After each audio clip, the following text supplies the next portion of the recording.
Hey everybody, I'm back. And so let me just finish up to that second half. Men, whether you like it or not, are made for the elements. That's why they have tougher skin. They also have a thicker skull for certain reasons. They have an aftergrowth to protect them from the sun. They're tougher on their skin. They are made to hunt. Like, that'll never change. That's why their dick is like a spear, like I told you. And so it's meant to penetrate, although we penetrate in a whole other way. But when you reverse the process and you take away a guy's natural impulse to survive, as in everything gets really sharp in his mind and his instincts as to how to capture you in his world, how to take you in, how to bring you in. That's survival. And he's at his best when you're not throwing yourself at him. If you go up to a guy and you tag him, you tell him he's cute and all this kind of stuff, game over. It's like, what else does he have to really do? And then here's the dissension that comes. Oh, Empress One, lying in a pool of tears right now.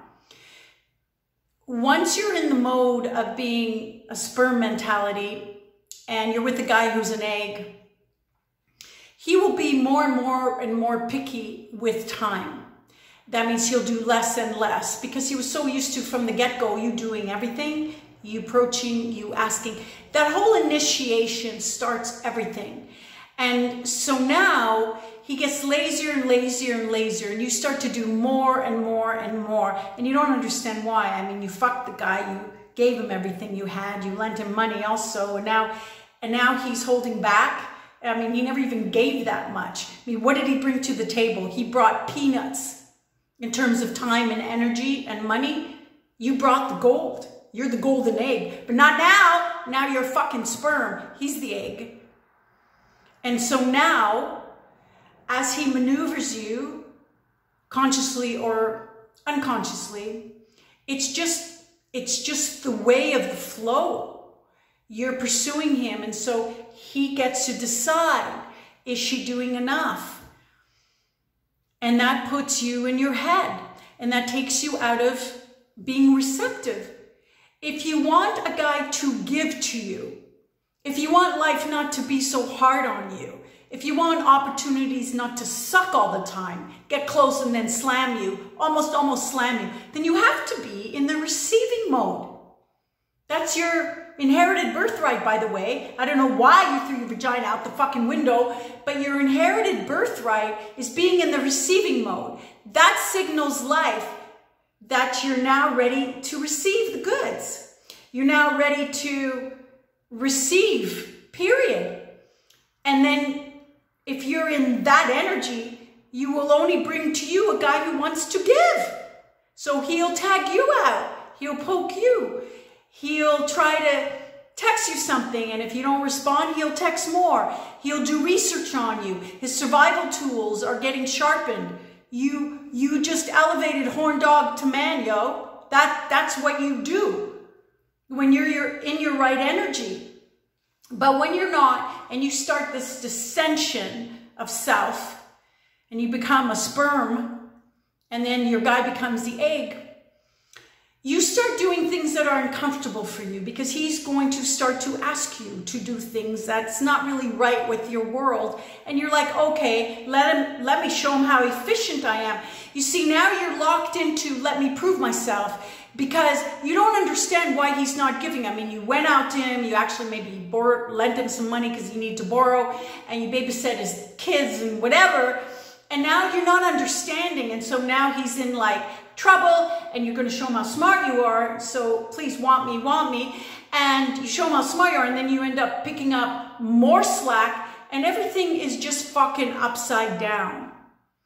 And then at the end, when you say, hey, I've done this, that, and he just blocks you and you're in red, you're like, oh, well, do you think, you'll come to me and you're like, well, do you think he'll come back? Who the fuck cares? But you see, your ego now feels ripped off because you did A, B, C, D, and you did them all.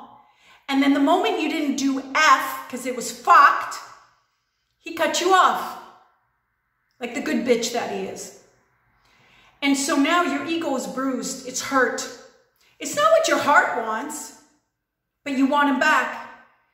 You want him to at least come back and explain why you said what you said, but you don't really want him back. But your ego wants him back because it wasn't fair, because you gave, and he gave back very little. And that's always going to be the case when you empty your goods right up in front. Vagina samples, everyone. It's always going to be the case. And the worst scenario of all, you don't know how to get back into the receiving mode. You don't know how to get back into the receiving energy. So you're locked in your head. So now you're wondering about all the things that are fucked up in you. You don't want people to see that about you because you're not looking at yourself through your heart. You're no longer in the domain of, this doesn't feel right to me. I'm leaving. I'm not explaining myself. That doesn't even feel fucking natural to you because you're disconnected from being in a receiving mode. And so life's going to be tough. So you're going to get one loser after another, or you're going to get one relationship after another relationship. We have to work so hard. And you will keep working harder and harder because you will have to prove that you have something to offer because you went after him. He didn't come after you. That would have showed you you're enough. You're everything he wants. So he's going to take this chance. He wants to get to know you. And that is the biggest downfall that's happening now with these dating apps. They are fucked to the hilt.